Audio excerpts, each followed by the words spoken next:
call this meeting into order. It's 6 p.m. November 4th, 2024, and it's our workshop meeting. Marianne, can we get roll call? Mayor Young. Here. Vice Mayor Sartori. Here. Councilmember French. Here. Councilmember Painter. Here. Councilmember Brandon. Okay, and our first agenda item tonight is a building department update. So, Jeremy or Wayne? Well, I can tee it up. If you guys remember in our strategic plan, there was a couple items on there. One of them was to, and I'm paraphrasing because I don't have it in front of me, but to look at the proactive approach for code compliance, and then also look at construction site maintenance. Those were two. We just kind of, we've also talked about turtle lighting enforcement. So what we've asked Wayne to do is put together a presentation with several items that are on your agenda in your staff memo. And so Wayne is going to go through those. So I will turn it over to Wayne. Mayor, Council, thank you for having me here. Basically, I'm just going to go through a PowerPoint real quickly of these items, and if you have any questions, feel free to just interrupt me at any time, chime right in. So code compliance right now is changed from just being complaint driven to incorporating staff driven as well. So in that, we're looking at areas in which we've got work done without permits. We're looking at overgrowth on properties, stuff that causes problems in the community in the long run. And you know, part of that is construction hours and working on the weekends without permits. And so overall, I'm pleased with the response. I'm pleased with the way that we've been able to ask for voluntary compliance, and instead of just bringing everybody to magistrate. So we're working with the residents and saying, here's a situation, how much time you need to get these things addressed. And then if we don't get that, we're giving them a courtesy notice. So you have a verbal warning, courtesy notice, and then you'll get a notice of violation, which still gives you an opportunity before the magistrate hearing to get into compliance. So we've got enough opportunities for these residents and contractors to come into compliance. Next, please. Construction sites. Another change that we've tried to do is work with the construction sites. Construction sites is a challenging beast to deal with. We're looking for the development, however, at the same time, we've got to maintain the fact that other residents live on the same street and we're sharing the same road. So it's not just about getting the jobs done, it's also getting the jobs done in a manner that's consistent with the village and policies. So we implemented construction screening as a way in which to keep the appearance a little better, and at the same token, it keeps the activity behind and not everything in the street. So what we've done is that we've tried to areas in which the swale and the driveway was going to be destroyed anyway, we bring it with a stabilized rock. Thereby, they could park, get some of the off-street parking onto the right-of-way portion, and then it'll still allow for drainage, and then when the vehicles are gone and so on, you can still have some ability to pass. So that is still a work in progress. We've got some kind of improvement and cooperation with the contractors in that respect, but for the most part, it's much better than what we had before. Which brings us to talking a little bit about the construction hours. And then in addition to the construction sites, we're managing actively about 13 single-family home construction sites. That doesn't include additions or alterations, just new construction. And then we've got another 5 additional new constructions already sitting in the pipeline. So that's why it was important to take a look at the construction. On the construction hours, this is kind of like a snapshot of nearby jurisdictions and what's happening in terms of their weekday hours versus what the weekend hours look like. So for the most part, we kind of stand out with starting the earliest on a Saturday morning, 7 o'clock. So staff is looking for some kind of direction if council would like to make any changes or leave it just the way it is. Next one is a topic that came up at the council meeting discussion regarding vibrations. This is not just on construction sites, there are sheet pilings that's being driven. So currently, we've got in the building code, chapter 33, it talks about site maintenance, dust, so on and so forth. We basically have the ability to shut down a construction site, pretty much based on them not following the rules of law, not following the permit. The question is, how do we, once we've shut it down, how do we allow them to open back up? So right now we don't have anything that says that they have to do anything specifically as far as it relates to vibration. I did take a look at what Juno Beach has, and therefore that's just a suggestion in which they've allowed for measuring the vibrations as part of the code. And then that way in the construction's permits issued, it's the contracts will be under the understanding and already been advised that they need to do something whereby if vibration is expected during an extended period of time, consideration is made for that process. Just be advised, just because something is vibrating doesn't make it detrimental. It has to be over a certain level and over an extended period of time as well. Next slide, on the sea turtle, turtle season's over. It was fun while it lasted. The residents were pretty much compliant. We got some really good cooperation between the HOA and the property owners on the ocean. The situations were nobody had to go to code enforcement, so we had got voluntary, 100% voluntary compliance in that manner. The HOAs were kind enough; they put notices in the lobby by the elevators. So it was really a good testimony to the cooperation that we experienced. Next, vacation rentals. Vacation rentals. So staff's been actively addressing the vacation rental activities without permits in the village. That's been done through the code enforcement arm and then followed through the building arm. So we're going through which we have in total right now 7 such properties that we're working with to bring them into compliance. Unfortunately, some people don't listen and don't want to cooperate, so therefore we've got 2 cases coming to special magistrate on Wednesday that fall into those issues. And that, I believe, is basically it. If anybody has any questions. Thank you, Wayne. Council open up for discussion. Wayne, on the construction hours, the Sure. weekends, we're currently at 7 a.m. Let's go. We start, ours are at 7? We're at 7 a.m. Yeah. I don't think we need to be the leader in this. Since, Unless you want to be. I just think of, it's 7 a.m. is awful early, especially for a weekend. When people get up, it's when they at least want to enjoy coffee before they start. Making a lot of noise. Yeah, so I'm in favor of bumping it back to 8 o'clock. I don't think we need to be the leader in this. Do we have a lot of people on the weekends that are starting at 7 in that hour? We've had a few people that's been doing that. I've Yeah. seen it. Okay. And it's a code. So when the calls come in, there's nothing much more we can do about it. Yeah.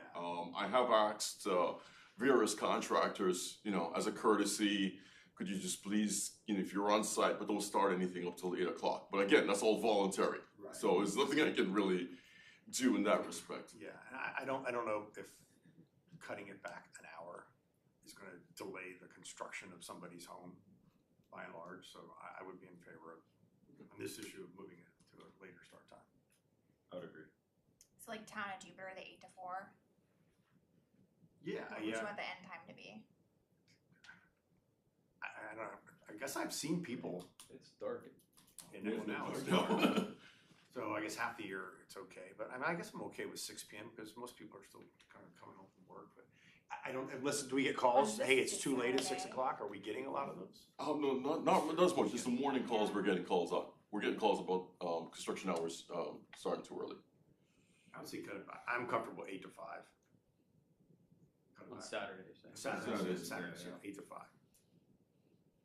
So, would that also include things like, tree trimming, like pressure washing, any loud kind of work, or is it strictly just construction? Because I know, people will Lawn start mowers. cutting down trees at 7 a.m. and it can be very, very loud. We'll just incorporate it. We'll use the construction hours, but that's pretty much all work activity is really what transpires. So they could be taking a tree down at 7 o'clock in the morning, yes.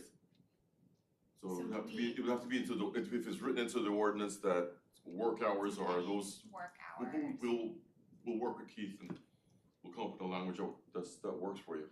Is that too great? Let me ask a question, are you concerned about the activity or are you concerned about the noise? Or are you concerned about both? If you got somebody out there at sunrise washing their car, I don't know, is that a problem You're more versus familiar running a Noise. weed whacker? Companies, right? Yeah, I think it's more Yeah. third-party maintenance agreements, I don't care, if somebody's gonna wash their car at 7, You're not that's gonna fine. hear that, But- yeah. They may be quiet, they may be staging, but they're still, I know I think Dover's probably the narrow street in Tequesta, and if we had competing lawn service guys, you can't even get down my street. There's one, 2 different addresses, so I think just the staging of the vehicles, I would, to get there at 7 and just be waiting on go for 8, doesn't really get rid of the fact that there's still a truck and there's noise and there's people moving. But I don't think you can limit it to the third-party vendor, cause there are weekend warriors out there. True. I mean, I have a little chainsaw and I've been known to lop off branches as soon as I can get started on a Saturday. So that's why I asked, is it the activity or is it the noise? That was my next question, is this goes for anybody in the village, residents or contractors? Cutting your yard at 7:45, is that no? Right. On Saturday. It should be, I mean, if we're not allowing. Yeah, I don't have a problem with it, I just wanna make sure that I was understanding it properly. And that may be. My head was like the noise. Yeah. Yeah. Noise is the only. Doesn't part. matter who, what, it's the noise, like not on a Saturday only, starting a little bit later. If it be written about noise, I'm totally fine with that. And it's more, Well, we do have a noise ordinance. Let's go back to that one. That's about pile driving. We said it's 6 PM. What was that one? From 6 to 7 a.m. 7 a.m. So we've got noise issues there, so we can do something in that area. Put that to 8 o'clock or something, if you wanna do that. So we have prohibited And so noises that's there. Yeah. So- The examples you showed from the different cities, that was strictly construction or was that their noise? The hours were construction hours. Okay. Those were construction hours. And then we've got noise in another section of the code that talks about pile driving. And then in chapter 33, it goes into noticing your neighbors if you're gonna be doing demolition and all these various things. So there's different sections in the code for certain things, but in general, the construction activity starts at 7 o'clock in the morning. And then from that, code enforcement is getting noise complaints regarding the construction activity. So that's what's happening. So then, no, go ahead. Is there any varying complaint as far as, okay, guys are on scene painting, the work is not very loud, but maybe they are loud pulling up, or is it more saws running?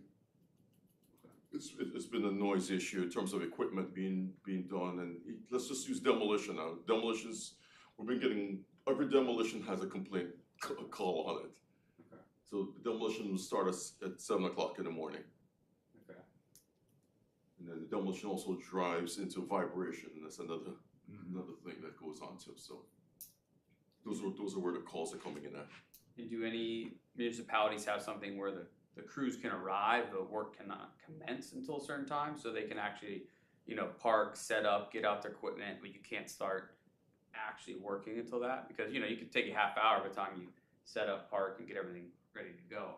And I don't know, They can do that right now, and that's why the way I've said it to them, it says, listen, stage up until 8 o'clock, and then don't start anything till then, as a courtesy. Okay.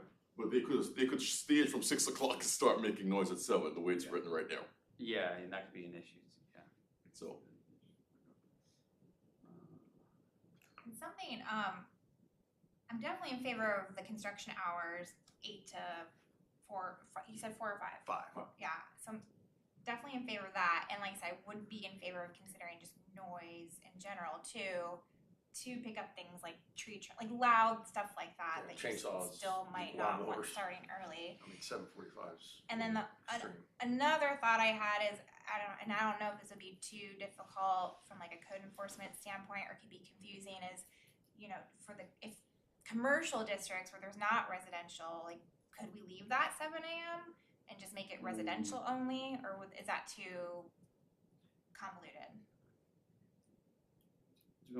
My question, oh, sorry, I was gonna add on to that. Add on and then From a code enforcement standpoint, we don't have a problem with the zone, because we'll know what the laws are for a specific zone. Whether the contractors get the message of a different story. Yeah, and some houses and some of the townhouses, they're pretty close to, back up to commercial zone. Commercial. Yeah. you run a saw, You're gonna hear it. Yeah, it's gonna go block. True. Yeah, because if you gave a radius, that'd be tough, 500 feet from the residential, yeah, that's tough. And just for Mike, I agree with the 8 to 5 on the weekends, you said, leaving the weekdays the same. And Saturday only. We already don't allow Sunday, Yeah, right? correct. So this is just Saturday. Okay. Sunday 8 to 6 holidays. though. Or do you wanna go back to 5? I just heard. I thought you 8 said to 5. I said 8 to 5. Okay. Yeah. And is that acceptable for the crews? Because we do want to protect the residents, we also want to be fair to the crews that are working. As I said, they work in various jurisdictions, so they're already. Jupiter in the colonies at 5. Jupiter's at 4 o'clock. So Okay. Juna Beach is 5:30. Could be North Palm till 8 o'clock at night. Too late. Who's the building? I remember those calls. And Wayne, was there anything specific one specific thing that started this, or is it just a myriad of? It's an average of the calls that's coming in, so it's several different things. Once you got development taking place, it disrupts the norm, and therefore the calls are coming in. It's like, how can they be doing this, and so on. But the 7 o'clock in the morning was the first kind of repeated complaint. Like almost every week we got a complaint for Saturday morning problem. I understand. I think this was one of our strategic plan too. So I think we discussed it then. Okay, so 8 to 5 on Saturday for construction and noise. Yep. Okay. One question at the end, just for this topic. Remembrance Park. I know when the tornado was on its way, would have been Milton. They took off the screens, which is great. The site was extremely cleaned up. You looked in the corner, kind of where they staged everything. And when I'm looking at it as a light hurricane, I'm like, yeah, no problem. And then when I look at it as, okay, some of those gusts were 60 and then a tornado came through, that would have been okay. So maybe something just think about in the future that we hadn't. Obviously, it could be an outlier, Right. but that little stash of equipment and supplies in the corner, I would have been pretty bad for that house right there and those neighbors. Okay. Yeah, we actually talked about this too during, the storm coming, because, you could have shingles stacked on roofs, right? And Yeah. sometimes full dumpsters, and sometimes it's difficult. Like, you can't get your dumpster hauled because they're so overwhelmed, they're just not gonna get to you. You can't get someone to bring out, a crane wherever they need to get the tiles off, or get a portalet gone. So, I mean, we've talked about that, like, sometimes you require them, like, to weigh down the dumpster, or, like, strap the portalet in, like, a column inside the house or something. So, Wayne did say he would work with the job sites if they can't get materials off, like, making sure they're tied down better and not, like, just in a bundle Right. somewhere. Because I know it can be challenging to get that stuff off Mm-hmm. when everyone's calling at the same time to get, Sure. I need these tiles stacked off my roof, I need my dumpster pulled. So how do we work with them? And so we would lean on, the building department to make sure you're assessing those sites in that situation. If they can't get, things off the site, how are we gonna secure them? It's difficult, it can be difficult, Yeah, that's for absolutely. sure.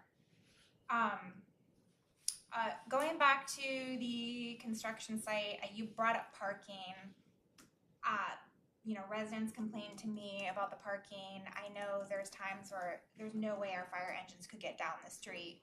How are you working with them? And it's tough because you are creating an area now where it does allow for some parking, but it is tough. You're gonna have the workers come, and there's really nowhere for them to park in a lot of our neighborhoods. So what are you doing to prevent it from where I have seen, like, our fire engines couldn't even get down the road, which is a safety issue? So I work with PD on this. We have a situation wherein we've got, let's just be one construction site here, home or two on the opposite side. So now you've got two active construction sites practically, and that's what has caused the blockage of it. We'll go out, we'll clear it, give it 1 hour, it goes right back again. Okay. So PD would go out, code enforcement goes out, and we're just like, look here, guys, if you can't listen, then we have to shut all the sites down, everybody's gonna have to go home.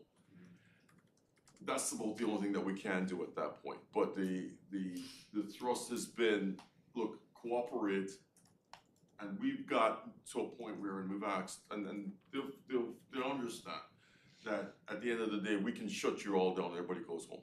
And you don't go back up your permit suspended, and you don't come back to the construction site. It'll cost them thousands a day if I did something like that. So it's more a question of voluntary compliance, and we keep stressing that. That's what we keep doing. Is that, look, if I have to come back two more times, I'm done. That's really it.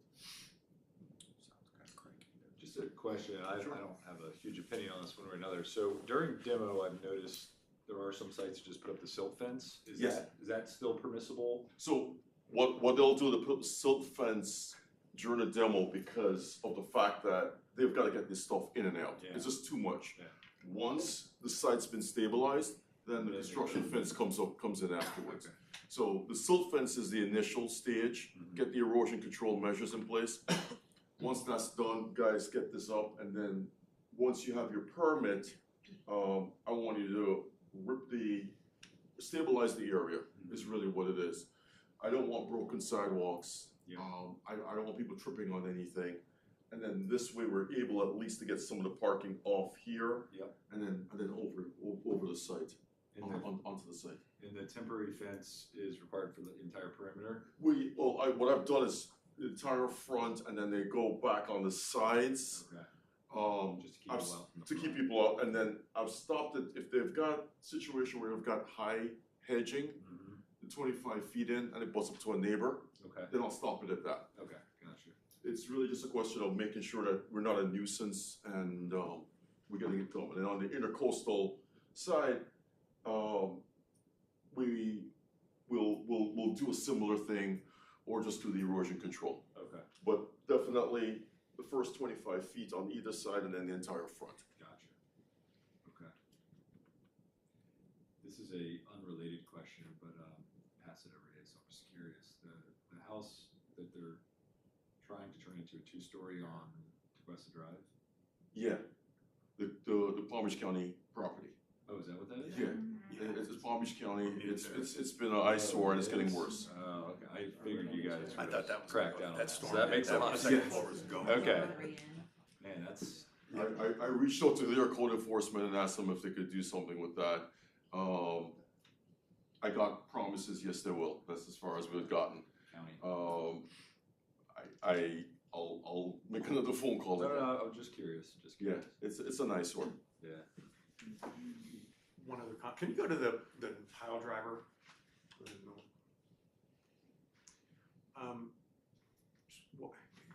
Help me, explain to me why, if all of our other hours are from 7 a.m. to 6 p.m., why is this one?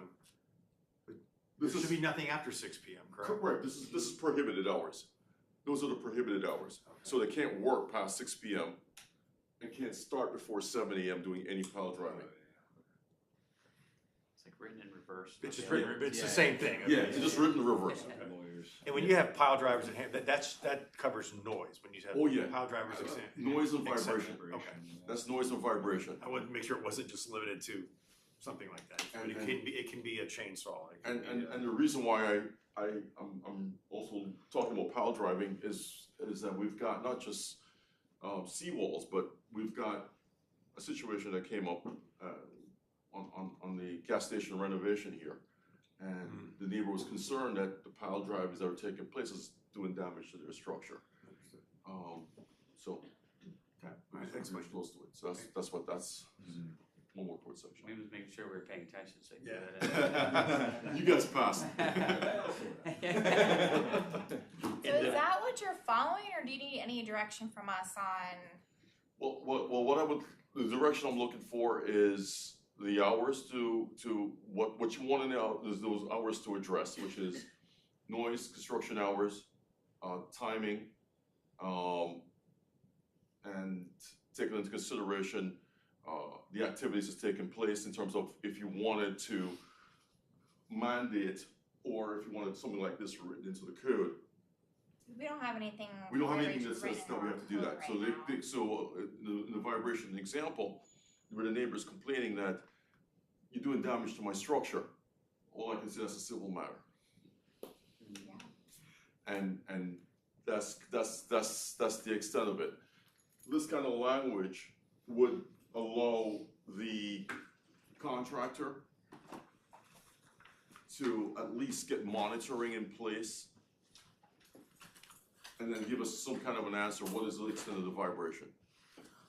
Should we add, Wayne, the new weekend hours on there? So it should be that from 6 p.m. to 7 a.m. weekday and weekends from 5 p.m. to 8 a.m. Well, This is not in our code right now. We can clean this up. But This part is in the code right now. Oh, that part is in the This part code. is in the Okay. code, this is the proposed.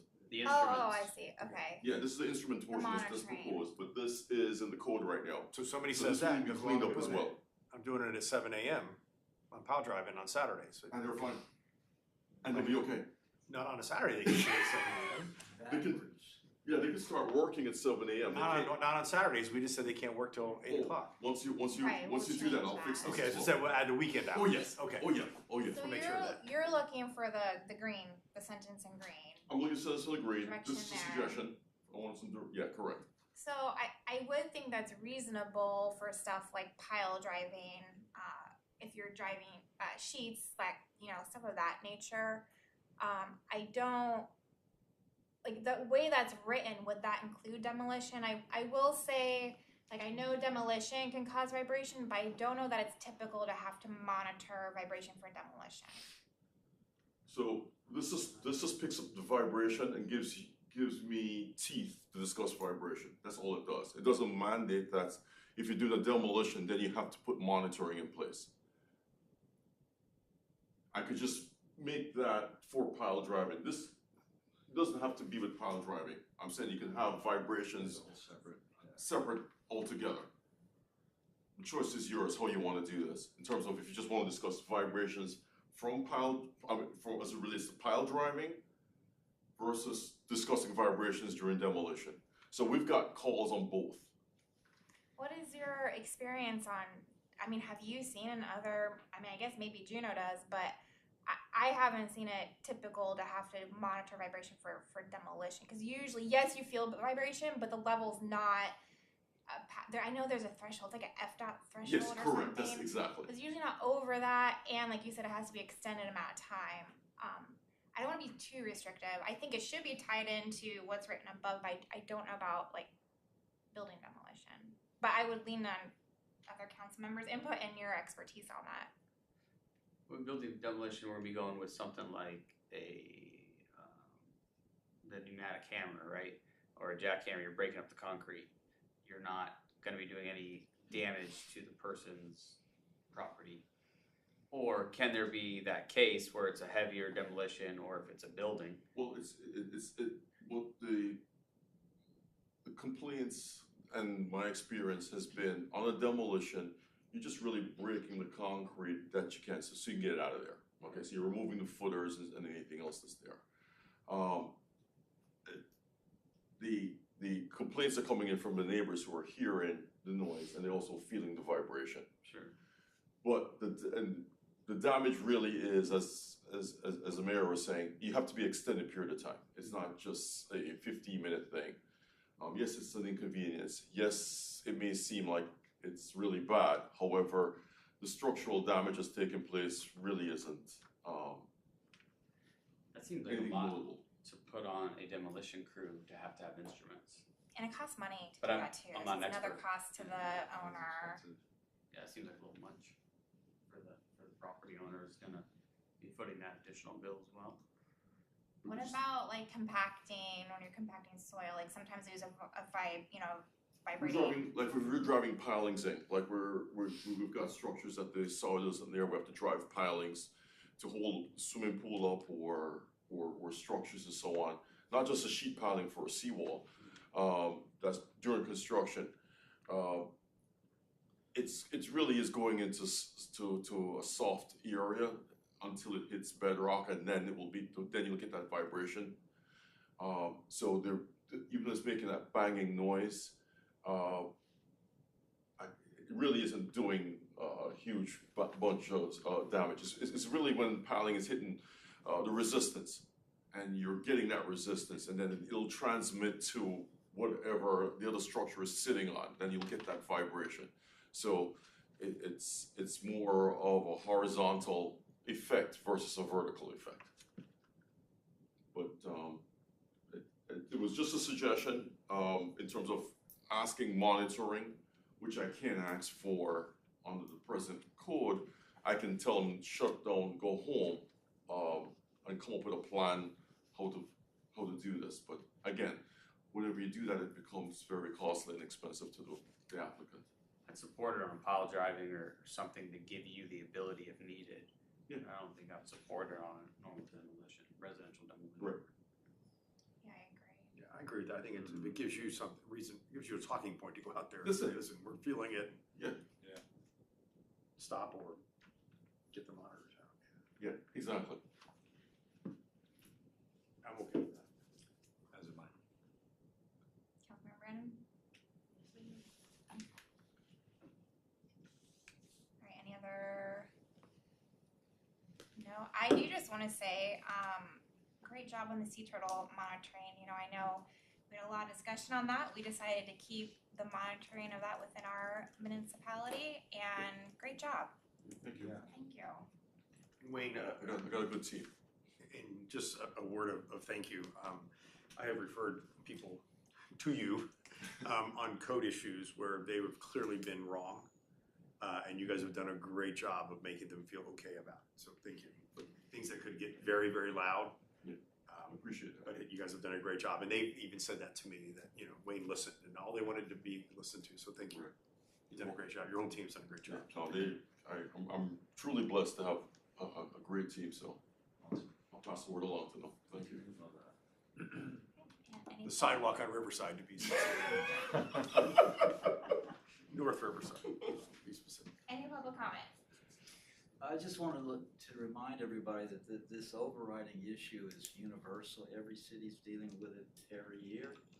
And the thing I'd like you to remember is that noise at job sites in residential areas is not limited to electric and gas-powered equipment. The typical scenario is the guys would show up at, say 6:45 or whatever, start unloading their trucks, they start joking with each other, they start laughing, talking loud, throwing equipment. such as wood and aluminum and things down on the ground and clang. And then they turn on the radio at full blast. I would probably do the same thing myself, but it's not limited to just that type of equipment.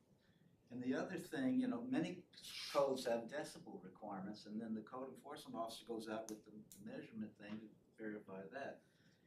And the last thing I wanted to say is, if you have an uncooperative contractor, Wayne and council members, try what we call in Palm Beach the 3-strike rule. If Wayne goes out there and strike number 3, they are still not doing what he says, their job site is shut down until the village council or town council in Palm Beach case says you may come back subject to the following requirements. And that is very painful, and it gets their attention immediately. That includes parking too. I know from personal experience. How many of those have you defended? More than you'd like to know. All right, we'll move on to the next agenda item. Thank you, Wayne. Thank you, Appreciate it. Wayne. Great job. Thank you. Agenda item 2, update on the financial position of our refuse and recycle fund reserves. I'll tee this up for Mr. Snyder. We agreed to a new rate with Waste Management, and we also discussed or approved a 25-cent admin fee, which worked out to 1.56%. The overarching problem with this fund is that we collect this fund through our non-ad valorem, and so those residents that pay their taxes ahead of time and get that discount, it's roughly worked out to about a 4% discount. So we're losing 4% from what they pay to Waste Management to what we receive, and then we pay it to Waste Management. So we're losing a 4%. Now it's 2.43% or whatever the number works out to. So we are still running in the red on this fund. And so Mr. Snyder's come up with kind of projections and what that looks like, and there won't be any action tonight, but as we move forward into some of the budget conversations, this will be kind of the foundation for those as we move forward into next year and look at these funds. So I thought it was important that everybody realize that 25% is kind of a stopgap to get us through this year, but we have an overarching problem. In the past, and I would say prior to 2019, prior to me getting here, we renewed the agreement with Waste Management.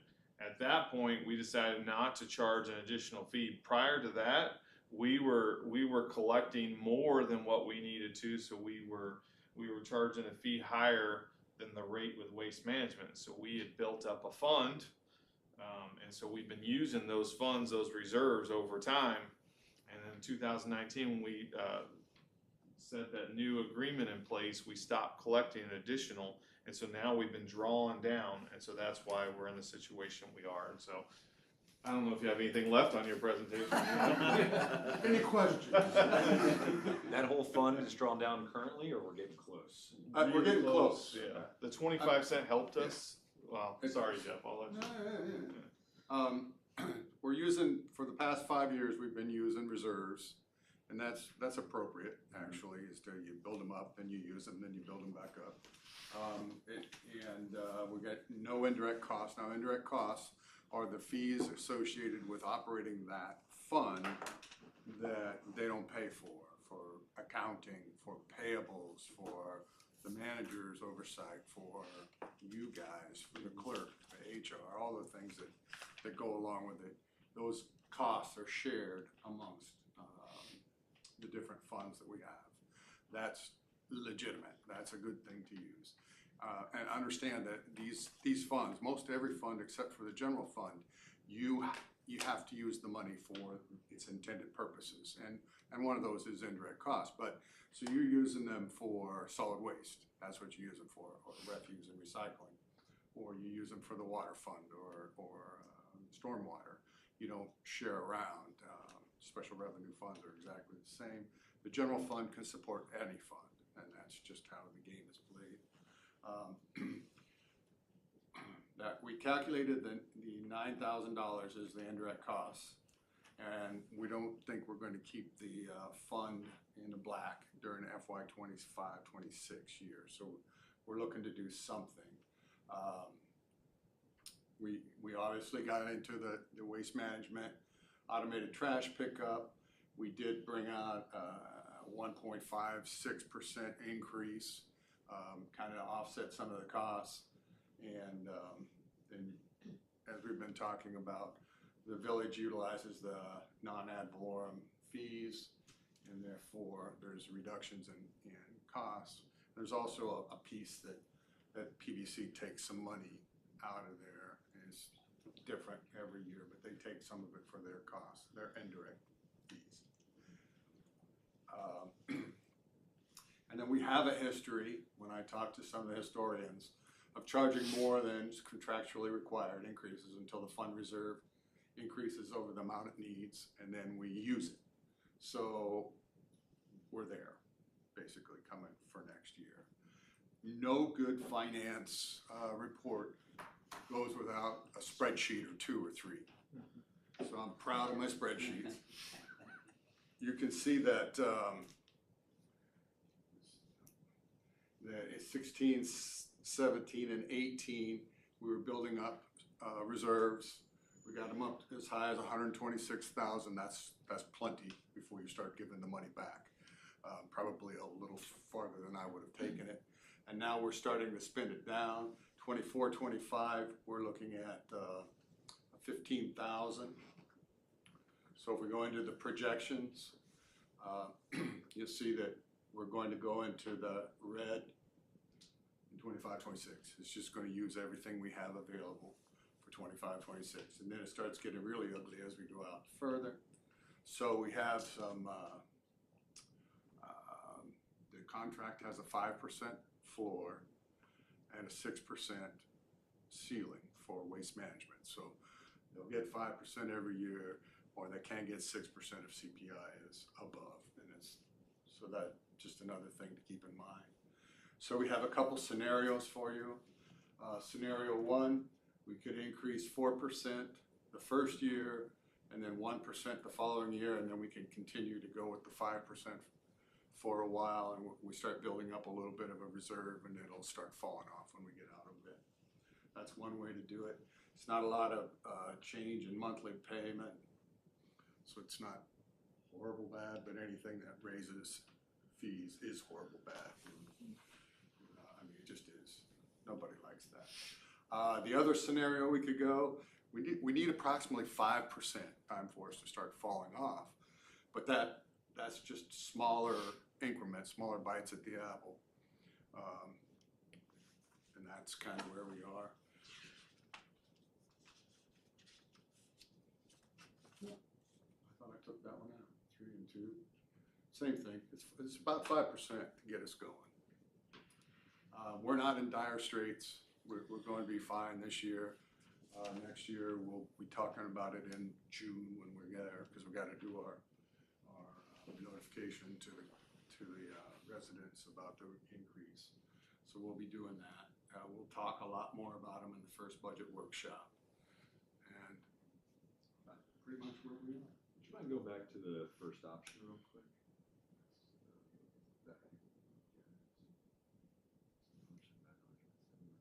Okay, and then what's the second option? 2, 2, and 1. So it reduces it, but goes for a little longer. You're still going to go either the 5 or 6%. So you're above. That's what's above whatever was Yeah, management 5%. Yeah. Yep. And it's got the ceiling of 6%. So if CPI takes off and goes crazy, they'll be getting 6%. And then the other one is 3 and 2. So they just raised our contract rate, Yes, ma'am. and many of us had to pay another $100 for another trash can. So this is raising it more. Yes, In the ma'am. next year. That's a sad way to look at it, but yes. Trash is getting expensive. I have 2 questions. Yes, sir. The first, I guess I'm a little confused why we're hearing about this now, or why we're talking about it now. It's gonna be next year's budget, no action necessary. Is there anything else I'm missing? Or is it just more being aware of it? More We're on more that being route. aware. Because the 4% came up. Yeah. Okay. And then the scenarios, I like personally, drawing it out over those years. I think there's a little bit of a perception because then the taxpayers are seeing their taxes increase constantly. Well, They it'll don't be really- up 5%, no matter what we do, minimum. Yeah. I think perception and what actually happened are probably two different things. But I do like the smaller increments over time for future discussion.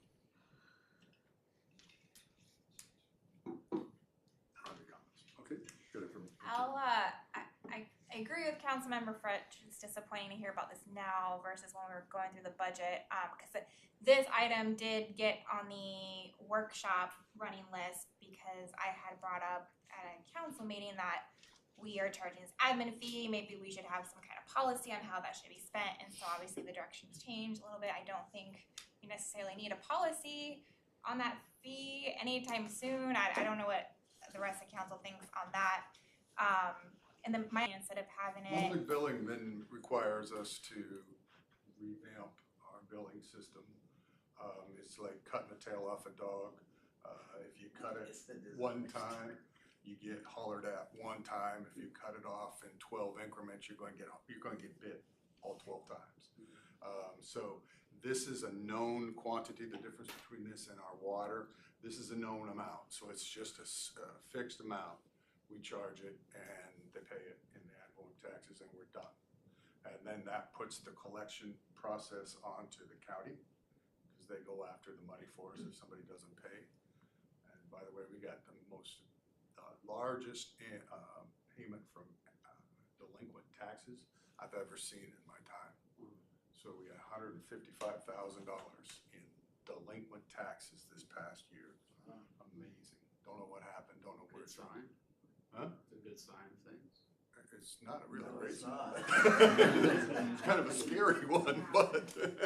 So do we know how much we're potentially losing to the early payment? What they charge, so there's this big process. So it's not a simple, here's the number, but it is a number and it can be up to 4. I think the average that we've been over the last few years I've looked at is about 3%. We've been different. They give you a report, property appraiser office estimates and has kind of an idea. Because I know I get the discount, the 4% discount, but I sign up months in advance. I pay quarterly. I don't pay it all at once for the discount. I pay over that time. So they know, I don't remember what the month is, but they know way out how many people signed up for that program. Well, that program, but it's the people that decide it's going to be more lucrative for me to pay it early and not invest it for the extra few months, or it's going to be, so you got it's the all pay at once. Okay. It's the 4%, but it's 4% if you didn't pay it for 3 months and you could make 10%, you will wait. Thank you. I wish I could make 10% over those few months, but they. Any other council comment, questions? I have none. Any public comment? Yes, ma'am. Go ahead, Mr. Bradford. I've done scores and scores of non-ad valorem assessments, both Tequesta and Palm Beach, and I fully understand the problem that Jeff and Jeremy have, but I don't understand this methodology. So here's how it works, and Jeff can correct me because I've been out of the game for 6 years. If you pay your tax bill in November, 100% of it, you get the 4%. 3 in December, 2 in January, 1 in February, 0 in March, and in April, you're just up the creek without a paddle, if you wait that long. So, if you need $100 from me to pay my fair share of the waste management contract, and I pay my bill in November, you're only gonna get 96 bucks from me, okay? So keeping it in round numbers, if you want to do a 2%, 1%, let's just say a 1.5% administrative fee on top of the $100, then you would be charging me $101.50.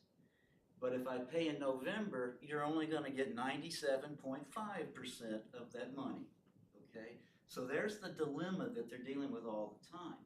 Here's how we did it, in my recollection, in Tequesta and in Palm Beach for the 2 years I was there. If they need $100 from a taxpayer, they charge them $105.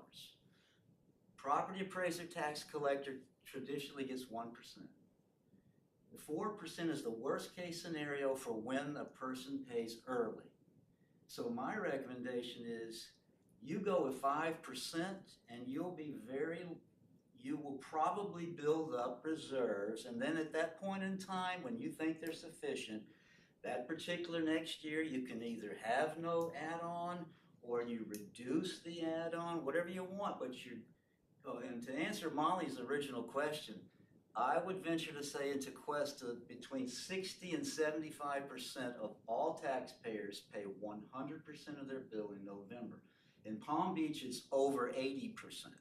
Okay, so if we didn't do that 100 and add that 5% on, we would be losing money, and Palm Beach never loses money. That's just not the game they play.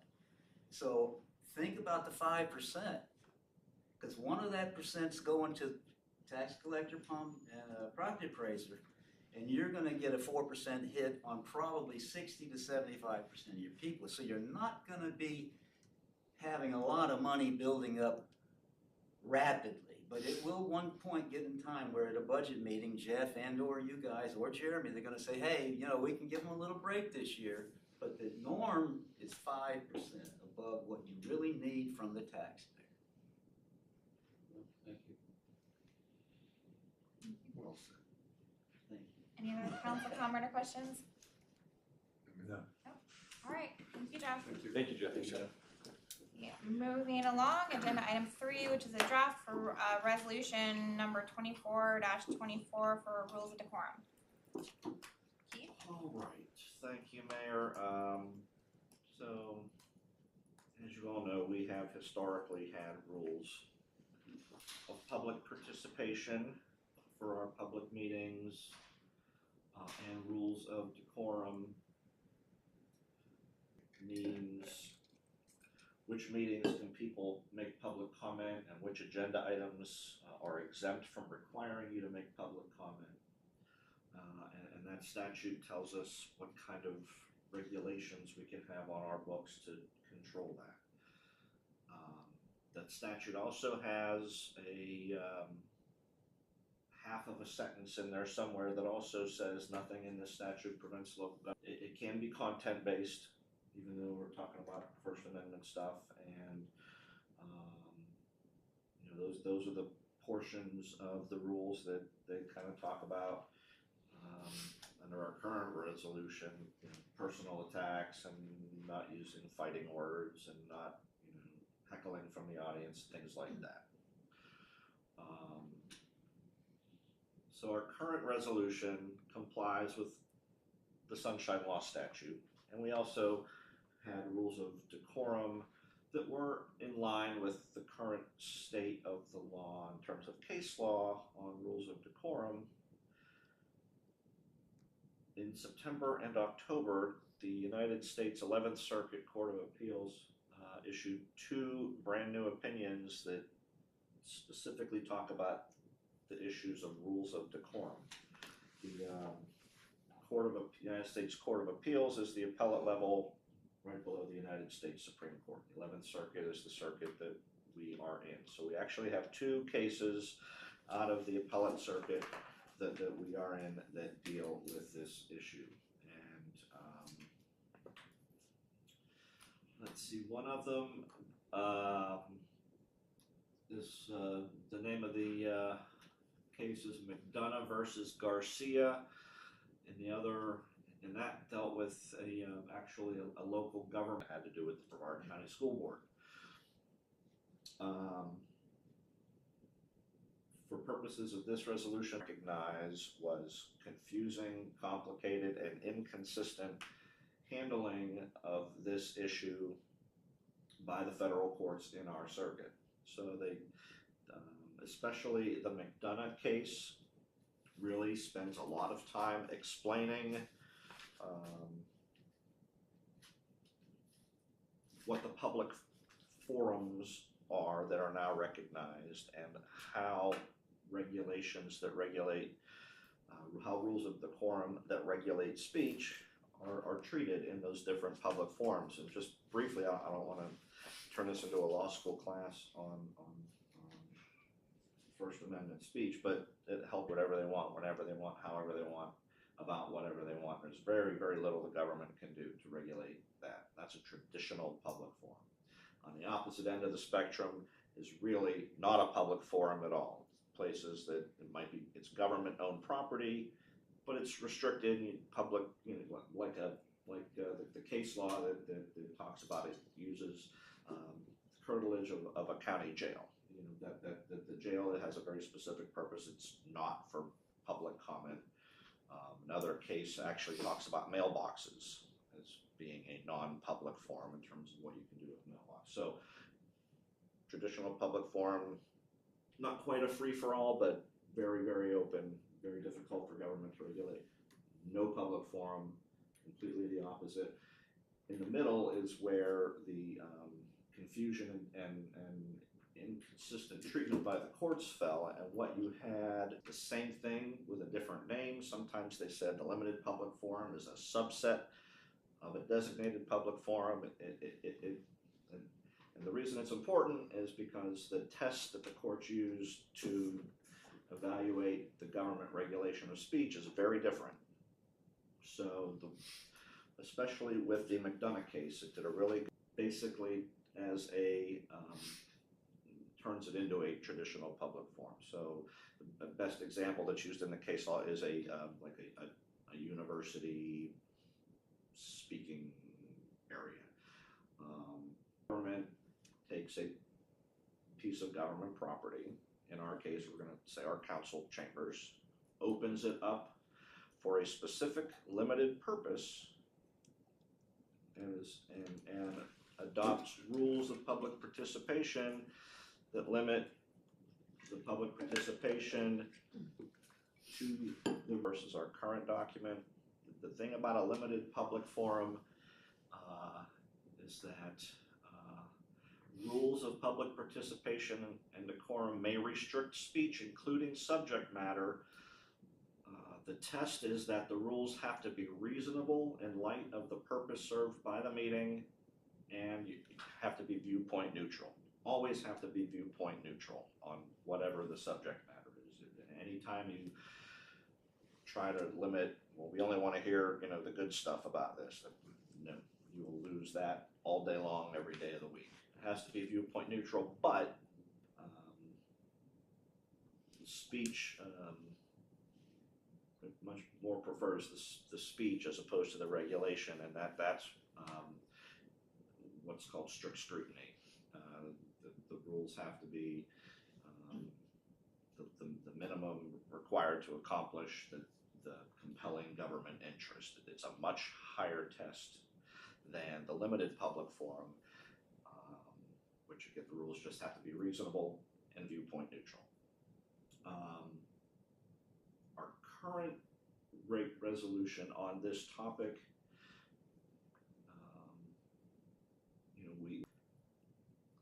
we do not put any limits on what that non-agenda item public comment can be. It can be, right now, the way it's written, the way we've always interpreted it, can be about anything under the sun. In my view, and based on reading this case law, we would fall into the designated public forum category because you're not really limiting anything. So I have revised this resolution, and this really is a significant change. It's in conformance with the case law, and let me say that I've written this draft in what I believe is the most restrictive way that you could regulate public comment. I don't think you can make it more restrictive, but you are always free to loosen it up if you feel like that might be ratcheting it down too far. But I believe what I've written conforms not only with the continuing state of the state law, but also this new case law that deals with this. So one of the important changes is that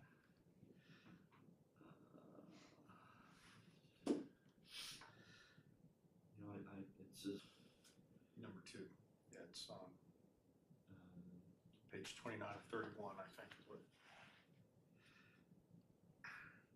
It's therefore, and I also have it under, in middle of page 4, I have, it is determined by the village council to be reasonable to limit the subject matter for non-agenda item public comments at these is that gets us into the limited public forum category, which puts the, in the event that we actually had to defend these in court, it puts us in the category where all we have to show is the rules are reasonable and non-viewpoint discriminatory, as opposed to having to meet the strict scrutiny standard. So it's very important that we add that language in. Now,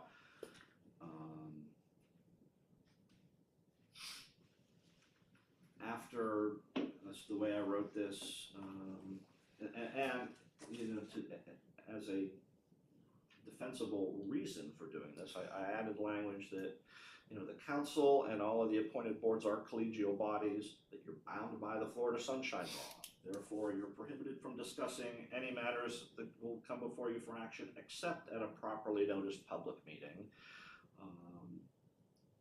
Therefore, council meetings are the only opportunity to discuss relevant matters and take action as appropriate, and therefore non-agenda items need to be limited to things that are relevant and pertinent.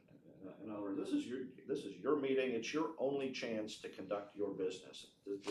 That's what these meetings are for you to conduct your business. So that language says, you're welcome to come to our meetings and make public comment about things that are relevant to what the village council does, not about things that are not relevant to what the village council does. I then put in 2 paragraphs. I said, by way of example and not limitation, topics relevant and pertinent include, and this language comes straight out of the village charter, verbatim out of the charter, enacting local legislation, adopting budgets, setting tax rates, determining policies for so many times. But for instance, the language I just read, I think needs to capture issues related to compliance with code of ethics. It doesn't say that, but that, you guys act as a collegial body, but you all have individual lives and you all do things in your individual life. What those things are is not necessarily the business of the village council. And this kind of gets back to the thing I just said. Obviously, if you're out there taking unlawful gifts or doing, violent to mind after this was published for the workshop agenda. And then I just have topics irrelevant to village operation or Tequesta residential or business communities. There's a sort of a release valve that says the council may, by majority vote, overrule the presiding officer's determination regarding relevance and pertinence of any particular public comment topic. So if our mayor runs a meeting, if the mayor says that's not relevant, but the rest of you thought, well, I think we need to hear that, then you can overrule that and you can allow that. That can happen. So in terms of general rules of decorum, well, in terms of public comment about non-agenda items, that's a big change to this proposed resolution. However, every sentence, in my opinion, can find support in the 2 court opinions that we cited. In terms of general public participation, that doesn't change. It still complies with the statutory requirements, the 3-minute rule, using the comment card, listing the types of agenda items that public comment does not apply to. That's all straight out of the statute. So that's the first big change, making it a limited public forum by saying that public comment in general is limited to matters that are relevant and pertinent to village council or whatever the board is holding their meeting. The second important change are under the rules of decorum. The Moms for Liberty case, the overriding problem was that the chair of the school board did Number one, their rules did not have any objective definition, as they was a big one. And I think we have that in our current resolution. But in the Moms for Liberty case, there was, what does that mean? And the court spent some time looking at the testimony at the trial level, and the chair of the looking at the testimony at the trial level, and the chair of the school board saying, Village Council recognizes the right and the duty of its residents to offer criticism and opposition against matters to which they are opposed. Critical public comment that impact local government operations or residential or business communities is also welcome. So I'm trying to recognize the viewpoint neutral requirement in that paragraph. Prohibited, and we define what fighting words are. Unrecognized remarks from the audience are prohibited. We define what an unrecognized remark is. Outbursts and yelling are prohibited. We define what that means. Meeting disruptions are prohibited. We define a meeting disruption. What that meant. We have attempted to make an objective definition. Personally insulting, intentionally cruel, meant to convey a personal insult against another person's appearance or demeanor, or against another person's conduct not related to the business of the public meeting, and not related to a village council member or other board member's conduct at the current or a previous public meeting. So again, it gets back to, what you guys do on the dais, I think, is fair. But what you do off the dais that's not related to you being a council member, there's nothing for this body to do about that. You're not each other's babysitters, and you all have lives, as I said before. So that is the second big change to the proposed the rules of decorum. We took out the personal attack language because it was very problematic in the Moms for Liberty case, but we left in the things that seem to be the most problematic, and we put what I believe are objective definitions for those things in the rules. The enforcement provision remains unchanged. It still requires basically a warning, and then the second violation at the same meeting allows the chair to remove the person from the meeting.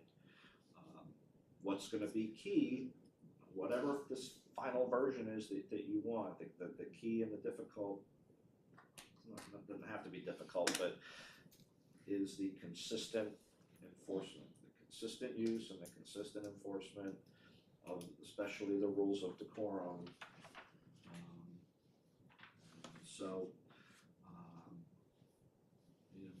I don't know that we're going to get this into final form tonight, because I really want the council to be comfortable, especially with these definitions,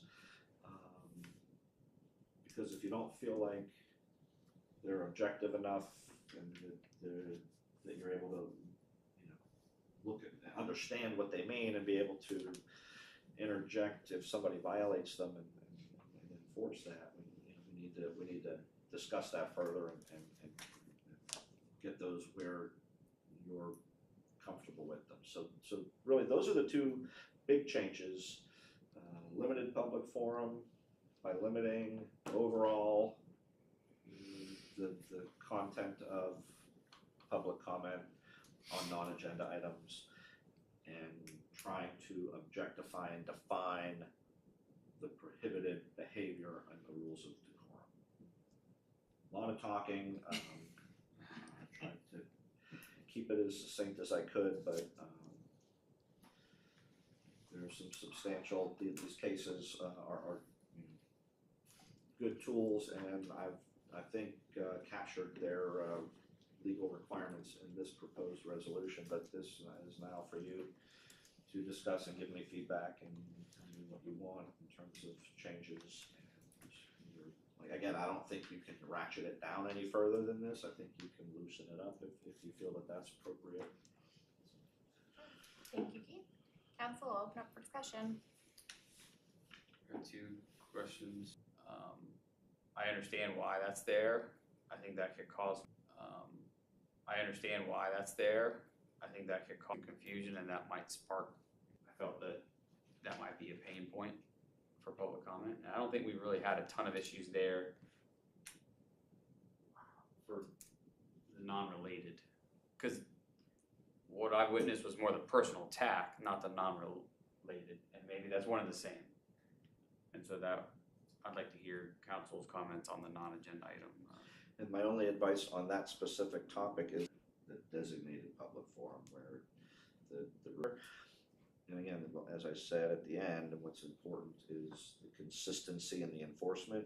If the consistency and the enforcement is more relaxed, that's fine. But again, that if we can have something in there that keeps us in that limited public forum arena with the more relaxed judicial review.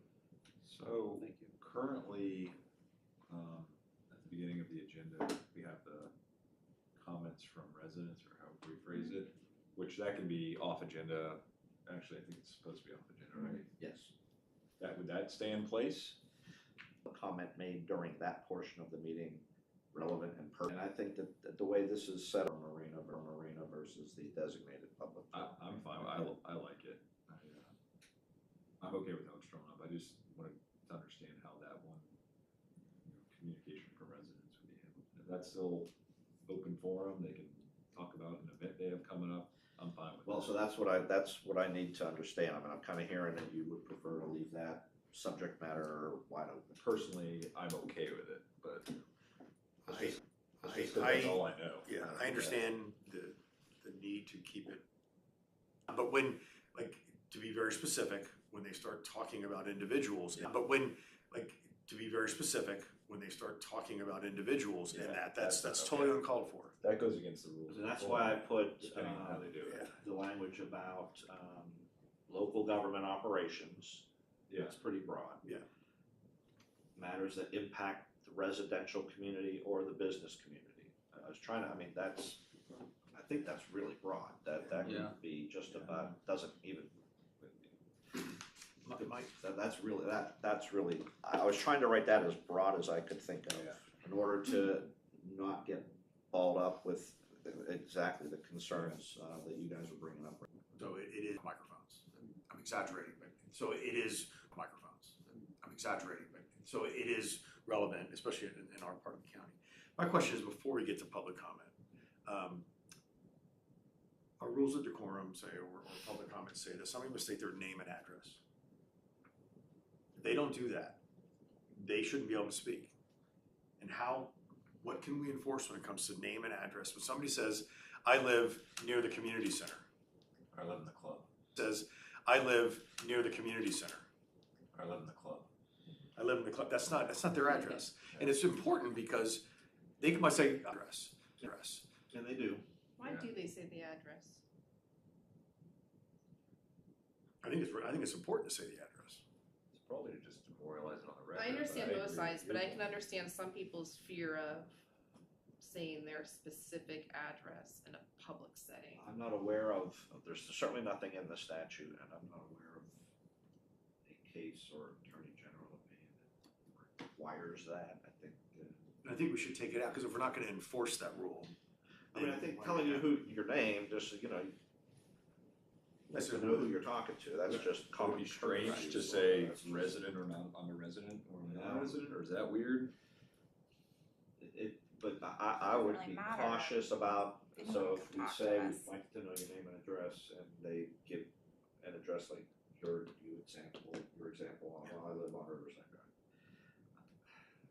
That would be, I would be very reluctant to say, oh, you're in violation, and then if you violate any other rule, we're gonna kick you out of this meeting. It's really just a matter of, But when we don't start with that, you know, ours says name and address out of the thing, because there's no incentive for us to, they get up there and they take their shot over the bow. And I can say it because it's happened to me 4 times out of 5 months. And it's bullshit, pardon my language, but that's what it is.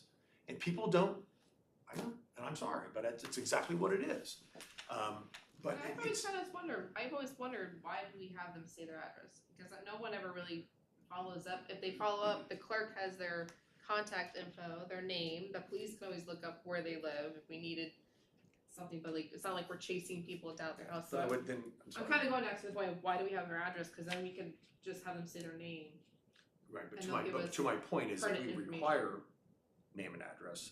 We're allowing them to not follow the rules of decorum. Right, and we don't have a Before way we to get to enforce that. that. Like if they don't. No, we don't, say, but then we "Mayor's shouldn't got-" ask, So the I'm one sorry, I'm thing trying I- to, the I'm trying to one make thing- my point, can I yeah, finish my sorry. point? The only thing I can see, and again, I'm aware of no authority that requires it. Then we shouldn't, I don't think. So the one thing that I could see, just by way of consistency, sometimes you allow a speaker to represent a group or an organization. So you would want to know who that person is, where they're from, and where is the group, who are you speaking for? So and I think it's appropriate, if you're gonna allow someone, and we do, to represent a group of people, you wanna know who they are, where they're from, and where the group is that they represent. So by way of consistency, but off the top of my head, that's the only thing that I Yeah, can to see. the- I'm not, considering let this me just give workshop. you an example because it might help. It's helped us in the past where, because I know if they don't fill the card, like usually the presiding officer, I know I do, says like state your name and address. And there's been a time or two where I know maybe they did just state their street or the whole address and they asked a question and they didn't get the answer and they left. Like we have been able to get in contact and like there was a water utility issue before and the water utility was able to find that resident and then follow up and get their problem resolved. So I have seen it be beneficial in the past where we've been able to follow up in the past and get the help they need or the question answered. That is the only benefit I could see to like continuing to do that. And then, to your comment, Rick, about people, I forget who said it, about people being concerned about verbally putting their name or their Right. address. I mean, if you have a comment card and they fill it out and has that information, then we have it. So I don't know, I mean, again, name, certainly you wanna know who's talking to you. Mhm.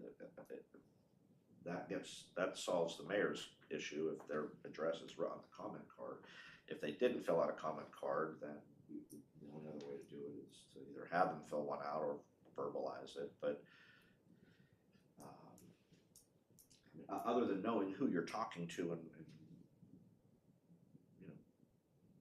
where they live compared to what the issue is they're raising, I don't have Okay, so the better legal answer for you on that one. Okay, so name and address, if we don't get the address, that's okay. Yeah. I'm saying. But giving them a second bite of the apple, they come in with the intention of maligning somebody personally. And this happened. And so they get that, and then they're like, okay, I got my shot over the bow, I don't really care anymore. So you can cut up my mic, you can do whatever. So how do we enforce this when we give them a second chance? And it's happened, they've done it twice in the same comment. So there's no incentive for somebody to follow the rules. At least in my experience in 18 months on this council. Because you can get your parting shot out before the warning. Right. I mean, that is the best practice. The rules have to be the enforcement has to be reactionary. I don't know any other way to somebody has to do something in violation of the rules to be warned, or even if you didn't give them the warning shot, they're still gonna have to do the violation. Can we take away their time? There's gotta be some incentive for them not to do what can happen to anybody. Can it roll over to subsequent meetings? Like if someone is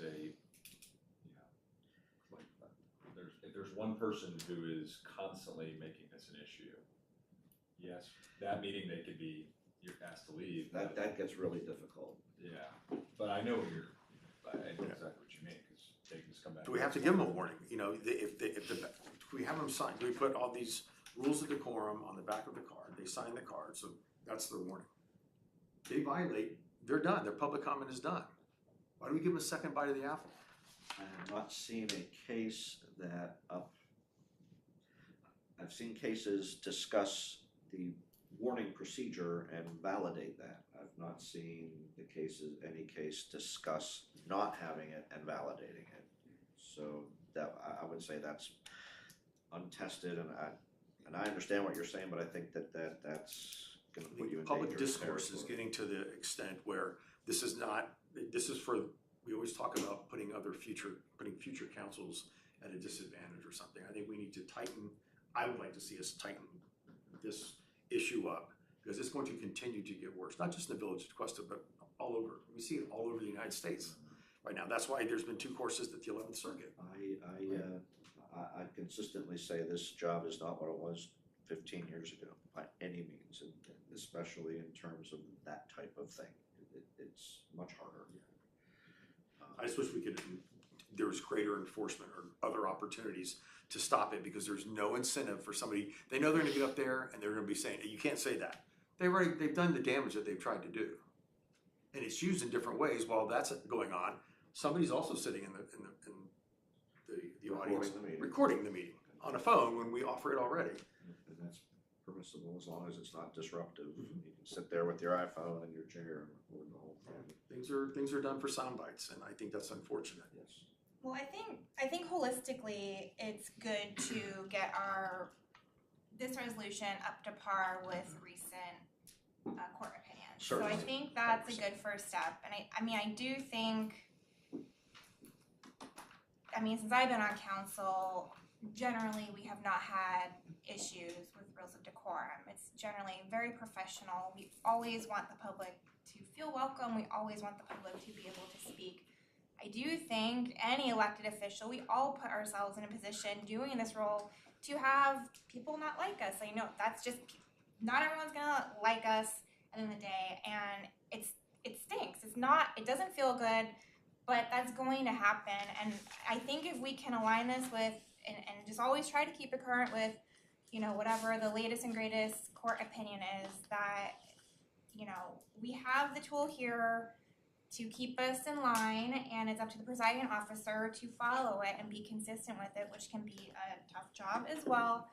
But I do think this is the best we can do at this time and manage it accordingly. I have 2 questions. One under public comment where it doesn't apply. Should we add presentations to B? Because I know historically we never take comment on presentations. I don't know if it is important enough to have it outlined to have us covered, or Like for your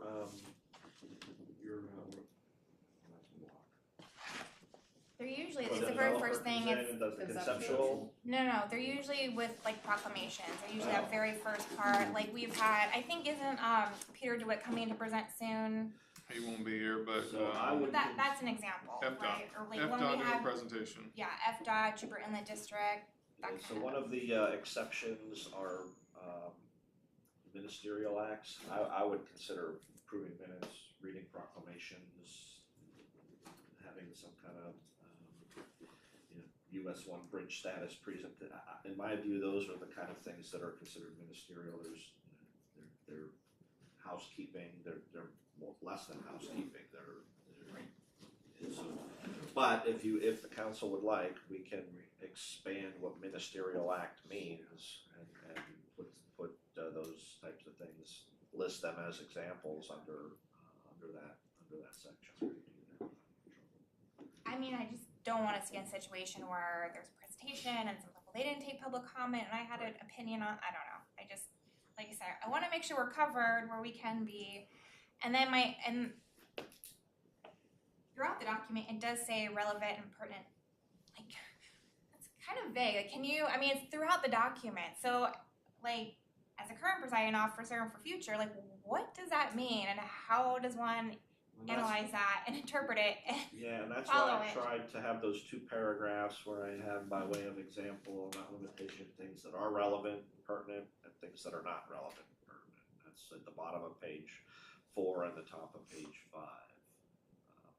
That's where I took straight out of the charter, the charter language about village councils' duties. I put that in things that are relevant, pertinent, and then second. I guess So I that feel was like that was could my be attempt. subjective though. Like, who determines it's relative or pertinent to an agenda item? Or that just seems very subjective. So how do you Because it is. Well, For me, as long as it's village related, but unless you sat there and specifically listed every little tiny thing, there's no way to really, in my opinion. when you're not. So when you're enforcing it, like how do you stay consistent when it's vague? are kind of wide open. Oh, another good point that you talk about it. I mean, so we've had it before in non-agenda items. We've had a public comment that was talking about a state bill that was going on, and obviously we support and non-support certain bills, but it wasn't village, but it was just the resident wanted to express we're concerned about Yeah, that in my bill. view, that would fall under local government operations fine with that or stuff. impact your residential or your business community, depending on what the legislation might be. Sounds like everything's related except for if it's a personal. I was if it's a comment trying specifically to to a say person on council. no personal attacks without saying no personal attacks, because again, that was a big part of the Moms for Liberty case, and so I was trying to get there without pushing that case, that opinion too hard by doing it this way, by saying, you know, we only want to hear about things that are relevant to the village and the community and the businesses and the residences and how we operate the government. So that was the attempt, and that's why I say I'm not sure that, you know, it may be that you want me to go back and make some adjustments to this.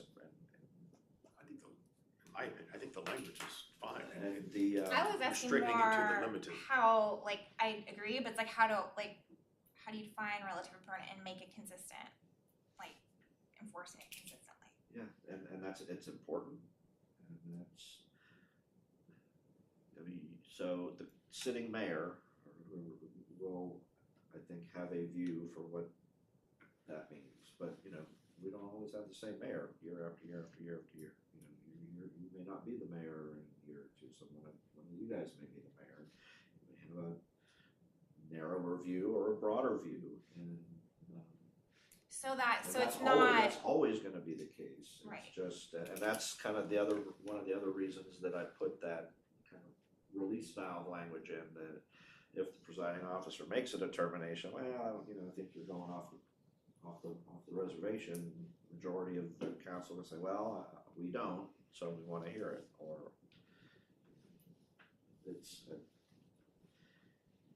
there's always going to be a certain level of subjectivity just by way of the fact that you have a human being running the meeting and having to make those immediate calls when they happen. You know, you don't get the luxury of listening to a tape over and over and looking at a sentence and a court opinion and trying to line it up and make a call. You got to make the call, you know, right then and there. And I will tell you that there are court opinions. I think it's either of these two, but there are other where the courts recognize that. They recognize that the presiding officer has a hard job here. You know, it doesn't. The court won't, you know, break the First Amendment regulations or requirements, but the court recognizes that this is an on-the-spot thing, and in a close call, I've seen them err on the side of the local government rather than impose sanctions because of that fact of life. So there's always going to be subjective application. I've made this as objective as I could have, and the definitions that we've written in here, if they weren't out of court opinion, they came out of Merriam-Webster. They're recognized definitions. So I like what you have there. I think it's restricting it to making us the limited, to the limited definition, which I understand the need for that. and even if the application and as I said, the enforcement in the application is on the inclusory side, that's fine, as long as it just needs to be consistent. Now that was the problem with the Moms for Liberty case. The chairman of that school board, it was all over the board. They didn't have definitions. She didn't know what she was doing because there was no guidance. This attempts to give you guidance, but it does require you to be consistent. We've had that issue in the past as well, but we've corrected it since some council members have changed over. Okay, any other council comment discussion? No, that was good, thank you. As long as I get to hear public comment, I'm good. I like hearing from good, bad, ugly, whatever. Public comment? I'm glad that y'all are doing this because, as one of you said, you know, it's good to be proactive because it's like anarchy all over the place in America right now in public meetings. But when I read this at home, I had a thought, would it give the rules of decorum more teeth, so to speak, if you adopted it as an ordinance? Because if you think about it, John Doe has a very difficult time in finding a resolution it's just sitting in the document center online. They don't know where to go to get that. The other thing too about pertinent and relevant, I mean, you know, whoever's running the meeting, you can interrupt the speaker and say to them, explain to me why this is pertinent and relevant to what the hell we're talking about, okay, or whatever that item is. And if and Molly or any future mayor, if you're confused, you can say, Mr. Attorney, can you help me and give me guidance on this? Just, you know, raise the timeout flag and do what you think is right. Yeah, and those words came out of the Moms for Liberty case. I did not make those up. I used those specifically because that was, we'll just say that opinion, and the court accepted those. But I agree. And, you know, one of the things I like, this might sound silly, one of the things I like about our meetings is that I sit beside the mayor. There are so many daises where the mayor has to have the center seat, and then it goes out and out, and the manager's over here, and the attorney's over here. None of us can talk to each other. It makes it very difficult to, you know, I can't kick that mayor in the shins or have a little, you know. Haven't been kicked yet. No, but you know, you understand. I mean, it's a silly thing, but it's really a good way to have it set up because then you and I can talk. I can talk to Jeremy. I can talk to you, and quietly, we don't have sunshine law problems, and I can help on that occasion. What, I mean, Mr. Bradford mentioned ordinance versus resolution. What would be your? So if we did it by ordinance, it would be then in chapter 2 of your code book. It would be not just a council adopted policy and resolution, but it would be code, and it would then be part of the code book. Do we make the rules of decorum available at meetings, like printouts?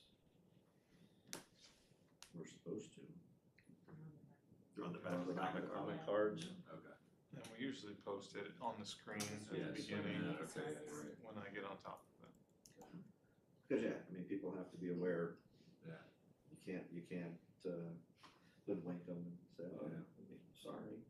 My thinking was if somebody filed suit over some of this, and I could hear him saying in court, well, how am I supposed to get my hands on this document? I mean, resolutions are hard to find relative to ordinances. That's my only point in that regard. What do you see in other municipalities? Is it a resolution or is it an ordinance? Typically resolution, but you know, again, then you definitely need to make them available at the meeting, whether it's on the screen or on the comment card or both, or reading them. I mean, most places don't do that, but They're also on the agenda. There's a link on the agenda for Yeah. us. I don't know if we send it as a link. I think I'd be in favor of leaving it as a resolution because it is accessible. It's there. Not the workshop. There's a link on the agenda. They're on the regular agenda. Like one of these things? Fine print. wow. Take a picture and then zoom in. And then is everyone good with Keith making some of the updates he mentioned Yeah, during his yeah, absolutely. presentation? We have to comply with current laws. In my opinion, this, even with the little tweaks we talked about, this keeps you current with the state law and gets you current with the new federal case law on this topic. Okay, thank you for bringing that to us. Yeah, thank you. Absolutely. All You can right. make a few tweaks or whatever, and then we'll bring it back for the next meeting though, right, for the December meeting. I can do that. Because we're right at the deadline for the Yep. agenda so that way give you a little bit to, Thank you. well, assuming the council's okay with it. So I can be okay with it, doesn't it? Yeah, no, I mean, I really, like I said, you know, I just uploaded that version with some track changes still in it. would like a little bit more, I don't wanna rush this, I wanna make sure that it's, every time I look at it, I see something else that I wanna make better, so let me, if we can bring this back on your December agenda, that would be great. Yeah, that's fine. Thank you. Okay, that, can we get a motion to adjourn? So moved. Second. All in favor? Aye. So I could see your wheels turning. You're talking about the committee running a meeting. Oh, no, I did. It's like, this is why AI, it would know what's pertinent. Back up a little reference. It's like, you're like, And you were cringing. it's like, I oh, know you might be right, I don't know. Probably right into the lawsuit drops, and then it's like, Yeah. Are you like big AI? yeah.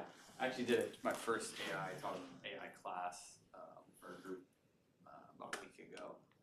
Just how to use it properly and Yeah. stop using it as a toy and use it like a professional. Do you wanna see my daughter's house? Oh, I was It telling, so good. Jackie about that this So morning. she, She was like, oh, Molly's must be so it was excited. so funny, cause she's like, when we were thinking of what to build, she's like, I know we don't like them, but I think, she's like, I wanna do one